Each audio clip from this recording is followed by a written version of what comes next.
So 100 Year Quest Chapter 3 has come out in Raw. However, we do have a general gist of what is going to be happening, more with some of the characters that are going to be involved, and some brand new seemingly antagonists, or perhaps not that, like a third party being involved in this entire whole series. So definitely a lot to kind of take out from this. So this is going to be the same as sort of when we talked about a Synopsis chapter. However, with the actual Raw coming out, we do know some of the stuff that is going to be happening. So immediately we are taken from like Natsu and like the gang are immediately traveling around, and their side for the most part was more kind of goofing around originally, because they were there just like looking at these weird like seem hard jellyfish kind of weird little creatures that they're just like goofing around from. And then immediately like Lucy goes, oh look, they're so cute and everything, and then one of them just goes and attacks Lucy in the mouth, and I'm like, well, and Natsu's like, oh, they're fine, don't worry about it. Lucy's just got over exaggerating, and then it's like, no, they start attacking Natsu as well, and I'm like,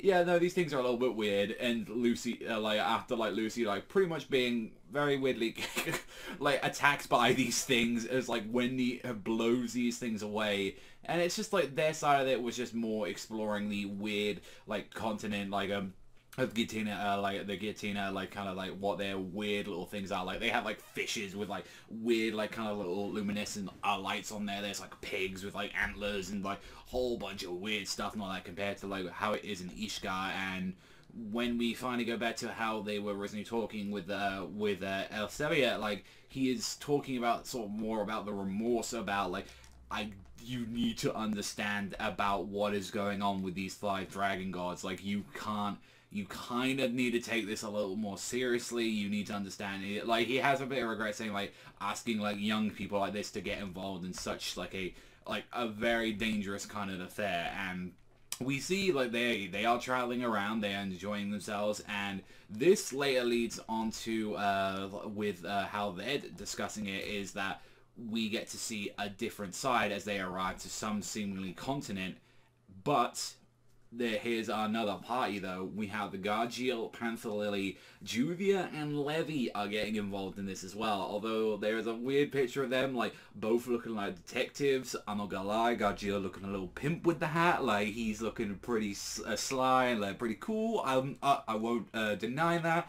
Although we see Juvia and Levy, they're probably following after him, and we know that they don't trust Toka at all. And there's a whole mention of Bria as well, so it's like we need to go out there and actually start searching and like going after these guys. So that's one thing for him, and we can kind of assume that they're already at least on the continent, or the fact that they've already left it on a city, because when we get to see the final part of this chapter, they are like we see them they are not the ones being followed, because when Natsu's gang arrives, there is another party for them, which is we see this demon looking dude with like horns on his head, like a giant tattoo covering his eye, this long locks, and a girl as well, which are both kind of more in like, from when I first saw their outfit, I was like, they're like in weird kind of like more military like kind of outfits and all that. Like his is like all more draped up, kind of more, being more like lackadaisical, but she seems to be more like in a military or sort of like some sort of like outfit. So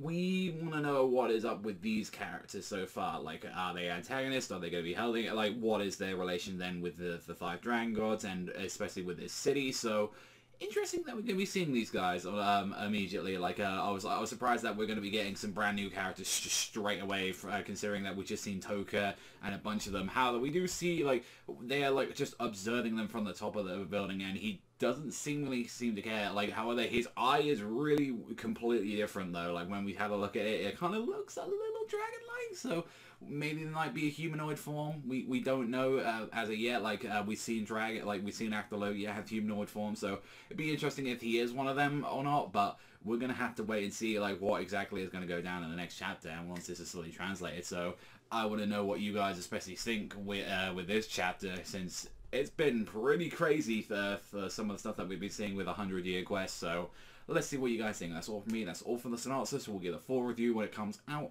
It's all from me, and I'll see you guys though next time.